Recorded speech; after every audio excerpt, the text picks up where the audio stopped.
Hello everyone. आशा करता हूँ कि आप लोग सब ठीक होंगे और अपनी पढ़ाई को ट्रेनिंग के साथ साथ सुचारू रूप से कर रहे होगे और मेरे वीडियोस का काफ़ी ज़्यादा फ़ायदा उठा रहे होगे। ठीक है, तो आज की इस वीडियो में हम लोग न्यूमेरिकल्स को डिस्कस करेंगे, जो कि आपकी स्क्रीन पे दिख रहा होगा, सिंगल फेज एसी सर्किट का, जिसमें से हम लोगों ने प्योरली इंडक्टिव सर्किट के सारे पैरामीटर्स को डिस्कस किया था। अब उसके रिगार्डिंग एक न्यूमेरिकल कर लेंगे तो हम लोग को एक अच्छा आइडिया हो जाएगा कि बेसिकली जो इंडक्टिव सर्किट्स है उसको हम लोग सॉल्व कैसे करते हैं और उसका अप्रोच क्या होना चाहिए। ठीक, तो पहला क्वेश्चन आपके सामने दिख रहा होगा कि find the current through a coil of negligible resistance and inductance of 0.5 henry when connected to a 230 volt 50 hertz supply. ठीक, तो हमको यहाँ से क्वेश्चन में क्या क्या चीज़ गिवन है पहले लिख लेता हूँ। मैं हर बार बोलता हूँ कि गिवन चीज़ को हमेशा प्रायोरिटी देना चाहिए। तो गिवन जो है,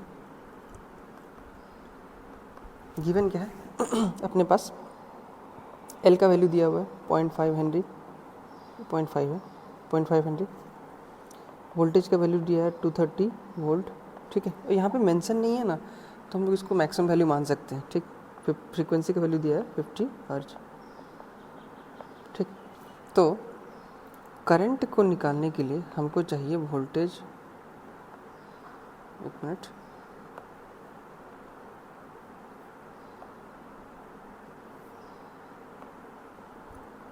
हमें चाहिए वोल्टेज और साथ में एक्सएल का वैल्यू।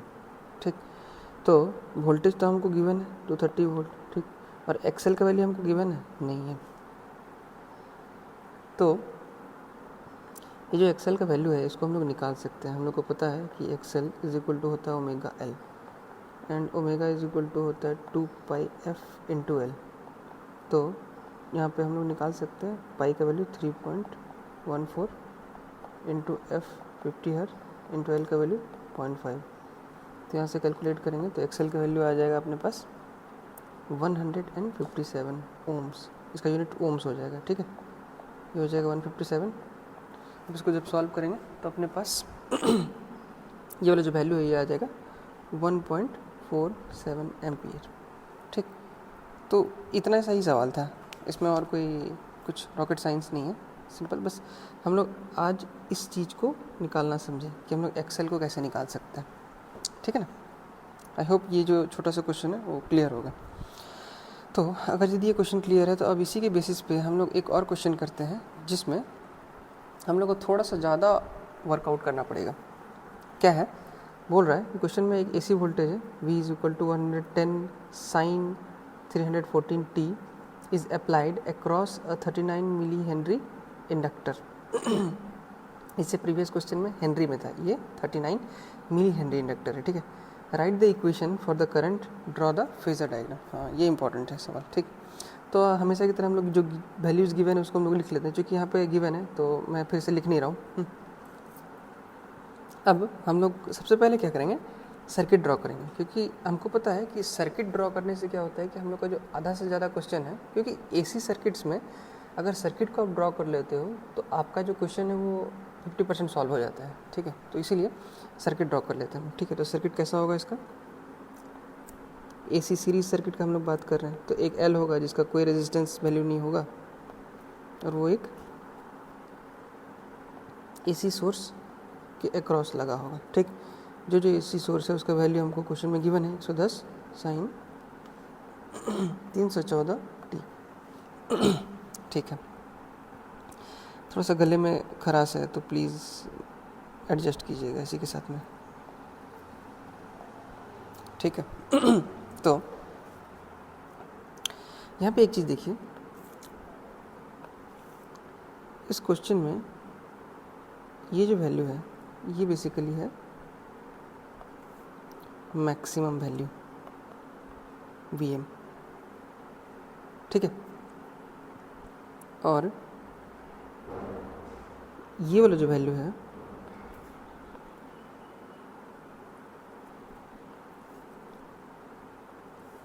ये है आपका ओमेगा का वैल्यू। ठीक, तो अब यहाँ से हम लोग कुछ चीज़ कैलकुलेट कर सकते हैं, जैसे कि क्योंकि हमको निकालना है आरएमएस वैल्यू करंट का, ठीक है। तो आरएमएस वैल्यू निकालने के लिए हम लोग आई आर एम एस अगर इधर हम निकालें तो उसके लिए हमको चाहिए होगा V R M S by X L का वैल्यू चाहिए होगा, ठीक है। एक्स एल का वैल्यू चाहिए होगा, मतलब आप मैक्सिमम से भी निकाल सकते हैं और आर एम एस से भी निकाल सकते हैं, कोई दिक्कत वाली बात नहीं है, ठीक है।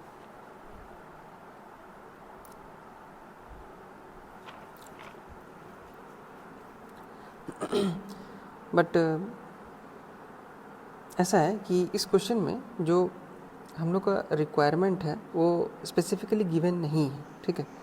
तो हम लोग दोनों ही चीज़ निकाल सकते हैं, या तो मैक्सिमम वैल्यू भी निकाल सकते हैं या आई एम इज इक्वल, क्योंकि हम लोग को पता है कि जो रिलेशन है वो तो सेम ही रहेगा, ठीक है। तो दोनों से थोड़ा बहुत अंतर आएगा, ज़्यादा अंतर नहीं आएगा, ठीक है। But R M S value मैं इसीलिए निकाल रहा हूँ, मैं अपना पॉइंट को थोड़ा क्लियर कर देना चाह रहा हूँ, क्योंकि आमतौर पे क्या होता है कि जो करंट जो हम लोग का मीटर से जो मेज़र करता है ना, एम मीटर सब जो मेज़र करता है वो इफेक्टिव वैल्यूज़ को मेज़र करता है, और इफेक्टिव वैल्यू आर एम एस वैल्यू ही होता है, ठीक है। तो इसलिए मैं आर एम एस वैल्यू निकाल रहा हूँ, आप मैक्सिमम वैल्यू के साथ भी चल सकते हो, कोई इशू नहीं है।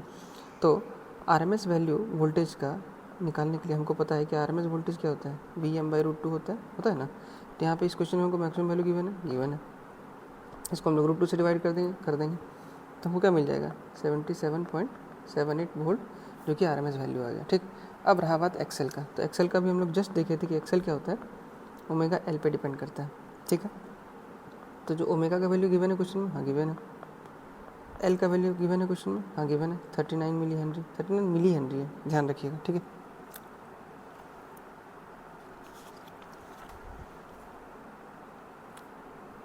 जिसको हम लोग ऐसे लिख सकते हैं 10⁻³ तो ये हो जाएगा आपका, कैलकुलेटर के साथ बैठिएगा, ठीक है। मैं बार बार बोलता हूँ, आप लोगों को वही सहूलियत होगा सॉल्व करने में, ठीक। मेरे सामने तो कैलकुलेटर है तो मैं कैलकुलेट कर ले रहा हूँ, बट आप लोग मेरे करने से पहले एक बार कैलकुलेट कीजिएगा और टैली कीजिएगा तो थोड़ा सा ज़्यादा मज़ा आएगा बनाने में, ठीक है ना। क्योंकि सीखने का मज़ा तब है जब कुछ चीज़ खुद से किया जाए।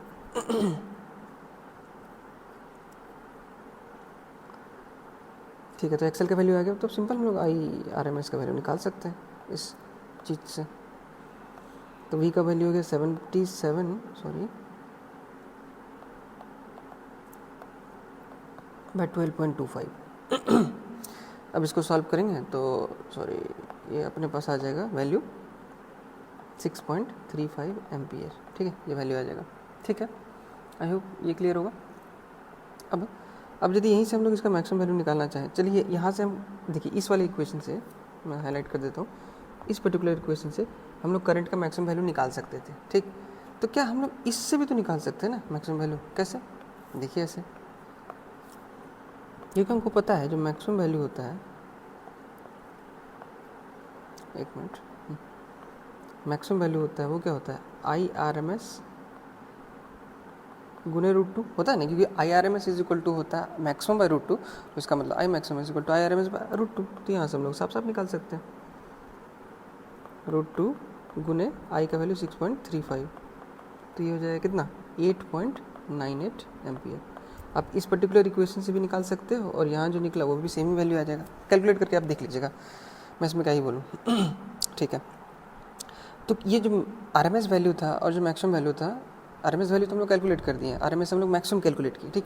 तो मैक्सिमम वैल्यू का नीड किया था, क्योंकि हमको देखिए क्वेश्चन में मांगा है इक्वेशन ऑफ करंट। तो इक्वेशन ऑफ करंट आपको मालूम होना चाहिए कि एसी सर्किट में हम लोग जो भी है करंट का जो इक्वेशन है उसको ऐसे लिखते हैं, इक्वेशन क्या हो जाएगा, I is equal to I M sine omega T, ठीक है। तो आई एम की जगह पे हम लोग क्या लिख सकते हैं, 8.98 साइन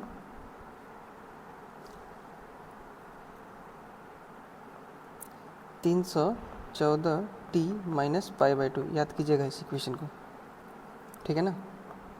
क्यों, क्योंकि हम लोग इंडक्टिव सर्किट पढ़ रहे हैं और इंडक्टिव सर्किट में पाई बाई 2 का फेज डिफरेंस होता है, ठीक है। तो make sure to remember this, ठीक है। अगर किसी को ये कॉन्सेप्ट नहीं समझ में आ रहा है तो मैं वीडियो के बीच में बता दे रहा हूँ कि आप लोग प्रीवियस वीडियोस को देख लीजिए, थोड़ा सा क्लैरिटी मिल जाएगा। ठीक है, डायरेक्ट इसमें जंप करोगे तो फिर तो छोड़ ही दो। ठीक, ये आ गया अपना इक्वेशन। ठीक है, अब एक और चीज़ हमको मांगा था यहाँ पे, फेज़र डायग्राम शो करने के लिए बोला था। ठीक है, तो याद कीजिए जब हम लोग फेज़र डायग्राम के बारे में बात कर रहे थे, फेज़र डायग्राम्स को पेन का कलर चेंज कर लेते हैं। फेज़र डायग्राम के लिए फॉर फेज़र डायग्राम लिख देते हैं। फॉर फेज़र डायग्राम,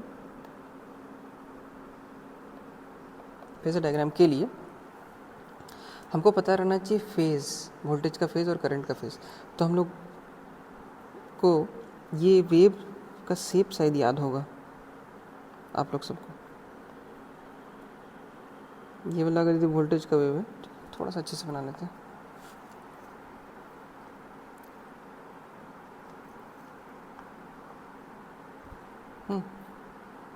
तो ये जो है, sorry this is not done, ये जो है ये आपका करंट का वेव है। This is the current wave and this is the voltage का वेव। ठीक है, तो दोनों के बीच में फेज डिफरेंस है ना π/2 का, ये जो डिफरेंस है दिस इज़ नथिंग बट π/2, मतलब π/2 ये पीछे है। ठीक, तो यहाँ से हम लोग आराम से इसका फेज़र डायग्राम ड्रॉ कर सकते हैं। तो फेज़र डायग्राम क्या हो जाएगा, ये v का फेज़ मान लेते हैं, तो उससे 90 डिग्री बाद पीछे आएगा, ये I का फेज़ हो गया। ठीक है, 90 डिग्री का फेज डिफरेंस है, फिर π/2 बोल सकते हैं इसको। तो ये हो गया अपना क्वेश्चन ख़त्म। यहाँ पे इतना ही सारा डेटा मांगा था। तो एक बार क्वेश्चन को मैं थोड़ा सा जूम आउट कर देता हूँ ताकि आप लोगों को एक ही जगह सब चीज़ मिल जाए। दिख पा रहा होगा ये वाला क्वेश्चन 5.2 एग्जाम्पल और एग्जाम्पल 5.3 दोनों को मैंने सॉल्व किया। कहीं पे भी कुछ भी डाउट हो तो प्लीज़ रिवाइंड करके देख लीजिएगा, और अगर डाउट नहीं है तो अच्छी बात है। ठीक है, तो आज के लिए इस वीडियो में हम लोग सिर्फ न्यूमेरिकल को डिस्कस कर रहे हैं। So thank you for watching and please like share and subscribe to this channel. Thank you.